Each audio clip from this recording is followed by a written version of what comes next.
శాంతినగర్ సూర్యాపేట నందు బిషప్ దుర్గం ప్రభాకర్ ఆధ్వర్యంలో నిరసన కార్యక్రమం నిర్వహించారు.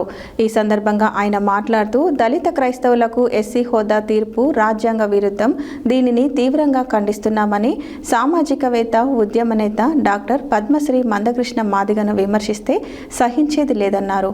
రిజర్వేషన్ రద్దు అన్నప్పుడు కులం కూడా రద్దు చేయాలి.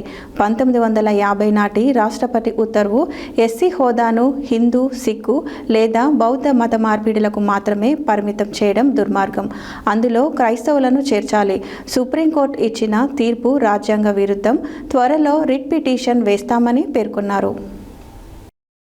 శాంతినగర్ సూర్యాపేట నందు బిషప్ దుర్గం ప్రభాకర్ ఆధ్వర్యంలో నిరసన కార్యక్రమంలో దళిత క్రైస్తవులకు ఎస్సీ హోదా తీర్పు రాజ్యాంగ విరుద్ధం, దీనిని తీవ్రంగా ఖండిస్తున్నామని సామాజికవేత్త ఉద్యమ నేత డాక్టర్ పద్మశ్రీ మందకృష్ణ మాదిగను విమర్శిస్తే ఎవరినైనా సహించేది లేదని అన్నారు. సామాజిక వివక్ష, వంచన అనుభవాల ఆధారంగా ప్రస్తుతం ఎస్సీ హోదా నుండి మినహాయింపబడిన దళిత క్రైస్తవులు మరియు ముస్లింలను చేర్చేలా వద్దా అని నిర్ధారించడం కావాలనే ఆలస్యం చేస్తున్నారని, నివేదికను సమర్పించడానికి కమిషన్కు మొదట 2 సంవత్సరాల గడువు ఇవ్వబడిందని, అక్టోబర్ 2024 నాటికి ఈ ప్యానెల్కు పొడిగింపు ఇచ్చినా కావాలనే వేధిస్తున్నారని తెలిపారు. 1990 నాటి రాష్ట్రపతి ఉత్తర్వు ఎస్సీ హోదాను హిందూ, సిక్కు, బౌద్ధ మత మార్పిడులకు మాత్రమే పరిమితం చేయడం దళిత క్రైస్తవులకు అన్యాయం చేస్తున్నారని, ఆర్టికల్ 14 భారతదేశంలో చట్టబద్ధ పాలనకు ఒక మూలస్తంభం, ఇది నిర్దిష్టంగా ఉండాలి కానీ ఏకపక్షంగా ఉండకూడదని నిర్ధారిస్తుంది. కావున ఈ తీర్పును వెనక్కి తీసుకోవాలని డిమాండ్ చేస్తున్నాం అన్నారు. గతంలో చట్టపరమైన ప్రామాణికత కలిగి ఇదే supreme court EP Royappa versus state of Tamil Nadu 1974 కేసులో సమానత్వం మరియు నిరంకుశత్వం విరోధులనే సిద్ధాంతాన్ని సుప్రీంకోర్టు సుస్థిరం చేసింది. తద్వారా అన్యాయమైన కార్యనిర్వాహక చర్యలకు వ్యతిరేకంగా ఆర్టికల్ 14ను ఒక రక్షణగా నిలిపిందని, ఇప్పుడు కూడా సుప్రీంకోర్టు తీర్పును వెనక్కి తీసుకునే వరకు పోరాటం చేస్తామని, రిట్ పిటిషన్ కూడా వేస్తామని అన్నారు. ముఖ్యంగా రెడ్డి, కమ్మ, కాపు, వెలమ, బీసీ అన్ని ఉపకులాలు క్రైస్తవ మతం మారితే అదే కులం అనుసరిస్తున్నారు. అలాగే దళిత క్రైస్తవులకు కూడా వర్తింపు చేయాలని డిమాండ్ చేశారు. ఈ కార్యక్రమంలో కాంగ్రెస్ పార్టీ నాయకులు పాస్టర్ రాజు, ఊట్కూరి రేవా, పంది మార్క్, రేవా Eruppula Christopher, pastor Kondeti Lazar, pastor Prem Sagar, Kattula Sudhakar, రేవా సిహెచ్ కిరణ్ కుమార్ తదితరులు పాల్గొన్నారు.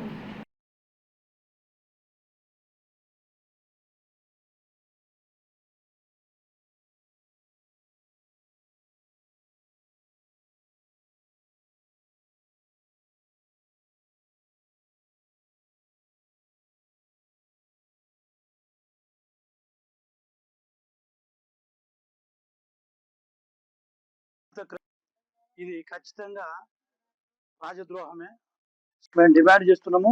అలాగనే భారత ప్రభుత్వం రంగాహింస కమిషన్ 2007లో మరి క్రైస్తవ విషయంలో అణచివేత గురేస్తున్నారు. ఖచ్చితంగా వీళ్ళకు న్యాయం జరగాలని చెప్పేసి ప్రభుత్వం ఏర్పాటు చేసినప్పుడు కాశ్మీర్ నుంచి కన్యాకుమారి వరకు వాళ్ళు తిరిగి సర్వే చేసినప్పుడు నిజమే కుల వివక్షత అనేది ఉన్నది. వాళ్ళు ఖచ్చితంగా వీళ్ళు అంటరాని వాళ్ళుగా గుర్తించబడుతున్నారు. వాళ్ళ దేవుని నమ్ముకున్నప్పటికీ వాళ్ళ ఆర్థికంగా కానీ మానసికంగా కానీ ఏమాత్రం కూడా వాళ్ళు అభివృద్ధి చెందలేదు. కాబట్టి వాళ్ళు దళిత క్రైస్తవులకు ఎస్సీ హోదా కలిగించాలని వాళ్ళు సిఫార్సు చేయడం జరిగింది. దాన్ని కేంద్ర ప్రభుత్వం పక్కన పెట్టేసి మళ్ళా 2022లో మళ్ళీ జస్టిస్ కేజీ బాలకృష్ణ నేతృత్వంలో మళ్ళా కమిటీ వేయడం జరిగింది. ఈ కమిటీ కూడా దీన్ని కూడా మళ్ళా సర్వే చేశారు. అన్ని రకాలుగా తీసుకున్న తర్వాత కూడా దీన్ని కూడా ఇంప్లిమెంట్ చేయకుండా ఇది కావాలని ఉద్దేశపూర్వకంగానే క్రైస్తవులను అణిచిపెట్టి దళితులను ఎస్సీ, మాదిగ, మాలలు దేశవ్యాప్తంగా 70% ఉన్నటువంటి వీళ్ళని అణిచివేసే కుట్ర ఇది భయంకరంగా జరుగుతుంది. కాబట్టి సుప్రీంకోర్టు ఇచ్చిన తీర్పు పైన మేము ఖచ్చితంగా రిట్ పిటిషన్ వేస్తాము.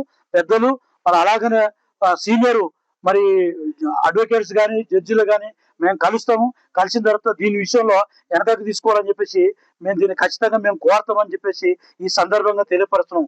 అలాగనే 1950 జరిగినటువంటి ఆ యొక్క విషయం ఏదైతే ఉందో దాని విషయంలో 1974లో EP Royappa versus state of Tamil Nadu government లో జరిగినటువంటి వివక్షము సమానత్వమును ఇది ఖచ్చితంగా ఇది జరిగిందని చెప్పి ఆ రోజు సుప్రీంకోర్టు ఇచ్చిన స్టేను వెనకాయ తీసుకున్న చరిత్ర మన గతంలో కనపడుతుంది.